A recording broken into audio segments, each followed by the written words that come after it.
कहानी एक नई सुबह से शुरू होती है। सुकून की आत्मा को मुक्ति मिल चुकी थी और नाहर और रूही ने सोचा था कि अब सब ठीक है। घर में शांति वापस आ गई थी। दड़ी मंदिर में आरती कर रही थी और रूही अपनी जिंदगी एक नई शुरुआत से जीने की कोशिश कर रही थी। लेकिन उन्हें नहीं पता था कि सुकून का सफर यहीं खत्म नहीं हुआ है। कहीं दूर एक शांत मंदिर के पास एक छोटी सी गांव की लड़की बेहोश मिलती है। उसका नाम था आरोही। जब लोग यूं होश में लाते हैं तो उसकी आंखों में एक अजीब सी चमक होती है, जैसे वो किसी और दुनिया की चीज देख रही हो। आरोही के होठों से पहले शब्द निकालते हैं, नाहर। सब लोग हैरान रह जाते हैं। कौन नाहर? एक अनजान नाम जिसका आरोही से कोई लेना देना नहीं था, और उसके अंदर कुछ ऐसा था जो पहचान से परे था। 2 दिन बाद नाहर के घर में अजीब चीजें होने लगती हैं। कभी हवा बिना वजह तेज चलने लगती, कभी मंदिर के दिया खुद बुझ जाते। रूही पहले तो सोचती है ये उसका भ्रम है, लेकिन एक रात जब वो मिरर के पास खड़ी होती है तो पीछे से एक परछाई गुजार जाती है, सुकून के जैसी। उस पल रूही समझ जाती है सुकून चली तो गई, पर कहीं ना कहीं उसका एक हिस्सा अब भी इस दुनिया में है। अगली सुबह नाहर को एक कॉल आता है, एक हॉस्पिटल से। डॉक्टर बताता है कि एक लड़की आरोही होश में आई है, लेकिन वो बार बार उसका नाम ले रही है। जब नाहर हॉस्पिटल पहुंचता है, आरोही उसे देखकर मुस्कुरा देती है और कहती है, तुम लौट आए नाहर। नाहर के पैरों तले जमीन खिसक जाती है। वो दार के पीछे हटने लगता है, लेकिन आरोही उसका हाथ पकड़ लेती है और उसका स्पर्श बिल्कुल सुकून जैसा लगता है।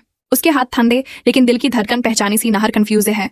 क्या ये कोई पागल लड़की है या वाकई सुकून लौट आई है? रूही इस सब को दूर से देखती है। उसके दिल में एक अजीब सा दार बैठ जाता है। बाबा ने कहा था, कुछ आत्माएं मुक्ति नहीं लेती बल्कि नए रूप में लौट आती हैं।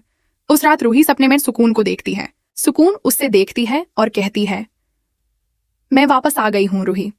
तुमने मुझे मिटा दिया था, लेकिन अब मैं आरोही के रूप में तुम्हारा सब कुछ छीन लूंगी। रूही चीख कर उठ जाती है। उसका दिल जोर से धड़क रहा होता है। नाहर अब भी आरोही के पास होता है, उसकी मदद करने के लिए। लेकिन आरोही के हर नजर, हर मुस्कुराहट सुकून की यादों को ताजा कर देती है। घर में छोटी छोटी घटनाएं होने लगती हैं। कभी रूही के कपड़े आग पकड़ लेते हैं बिना वजह, कभी नाहर के कमरे में सुकून की पुरानी पायल बजने लगती है। दड़ी कहते हैं, ये कोई शुभ संकेत नहीं, सुकून वापस आ गई है। रूही बाबा के पास जाती है और पूछती है, बाबा क्या कोई आत्मा फिर से जन्म ले सकती है?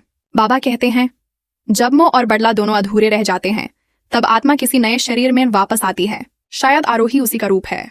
अब रूही के पास सिर्फ एक रास्ता बचा है, सुकून को उसके नए रूप में पहचानना और उसे रोकना, इससे पहले कि वो नाहर का जीवन एक बार फिर बर्बाद करे। अगले दिन आरोही रूही के घर आती है और सबके सामने कहती है, मैं सुकून नहीं हूं, पर लगता है जैसे मैं यहाँ पहले भी आई हूं।